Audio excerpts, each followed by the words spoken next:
49 in the world. Do you expect that level of tennis from someone ranked? I must admit that he has played really good tennis, especially in the first set. He came out with a good game plan, knowing what to do. I started awful. Haven't played really great except second set. Other than that, just finding a way to win. Today is one of those days where you don't feel the ball well. Swirly conditions and just being tough and trying to win with experience and with toughness in the clutch moments, and that's what helped me to prevail. Great. Novak, how much of it was the fact that you hadn't necessarily played against him, or maybe didn't know much about him? Yes, well, I didn't know much about him, honestly, but again, it's not an excuse for coming out and playing the way I played in opening set. I just it was a very low intensity, and legs were not there. But I managed to regroup in a second, and I felt the third started well, but I played a loose game to get him the break back and got him back in the match. So, I think the fifth game of the third was the deciding one. That break obviously meant that I can start to feel a bit more comfortable, play a little bit more, maybe aggressive on the court. But all in all, it was just not a great performance. But as I said, you have to deal with it, accept it, and win is a win, and hopefully next one will be better. Novak, was the sensations with your game the same than against Kukushkin in Belgrade? Are the problems the same? Or? Well, no, honestly, I mean, with Kukushkin was playing great in the Davis Cup, but I had the different circumstances there, health-wise and physically. But today was just one of those days, where you didn't come out on the court with the right intensity, and you don't execute things that you prior to going out on the court you plan to do with your team. But again, even when I dropped the first set, I knew that I'm gonna have my chance, and I just kind of forgot about what happened and start a match from scratch. And second was good, the third one so and so, but again, it wasn't easy also to have the right rhythm on these conditions, and I'm just glad to go through it. Aside from Kukushkin, there were health issues, and we had a match with Kevin at Wimbledon and Gilles and the Aussie Open and again today, and yet sort of great champions prevail.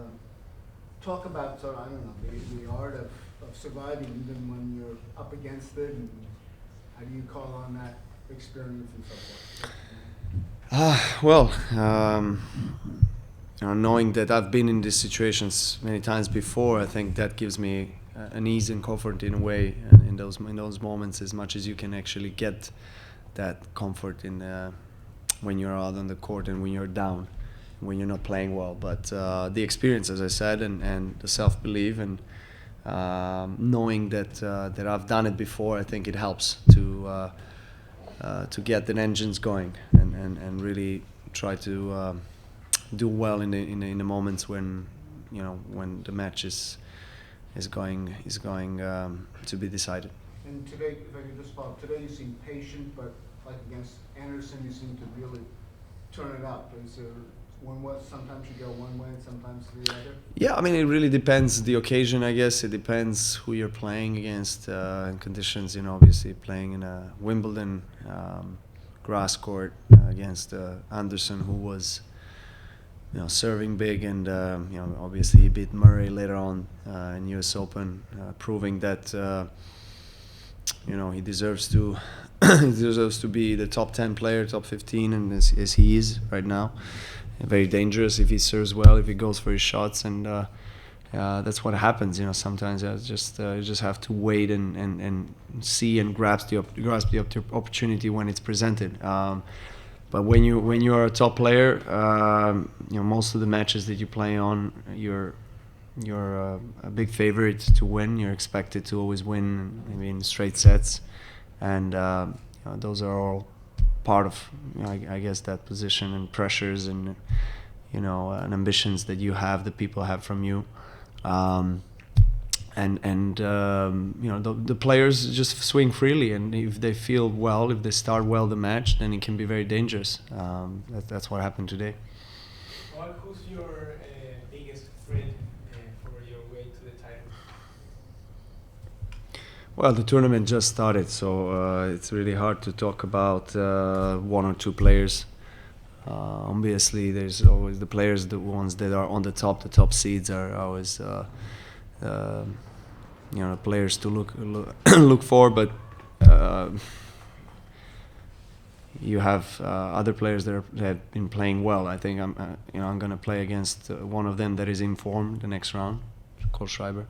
He lost a game today, so we won against Berdic in the Davis Cup, and saw him playing in Dubai as well, playing well. So I have to kind of try to focus on my own hurdles to overcome, and then think about the rest of the tournament. Last two questions there. Novak, with how high you set the bar for yourself last year, when you barely lost the 4 finals in the tournament, you won a lot of titles, 3 slams. Where do you set expectations for yourself this year? Where's a fair bar, given the standard you set? I mean, a lot of things seem possible for you this year that normally we wouldn't consider to be reasonable expectations. Well, it's debatable what's the reasonable expectation. I mean, everybody has a different perspective, and so from my own point of view, I have always highest expectations for myself every tournament that I play, and I think it's fair to have that kind of mindset because of the results and standard that I set myself in the last couple of years. The 2015 was really a remarkable year, and obviously it's going to be a big challenge to repeat what I've done last season, but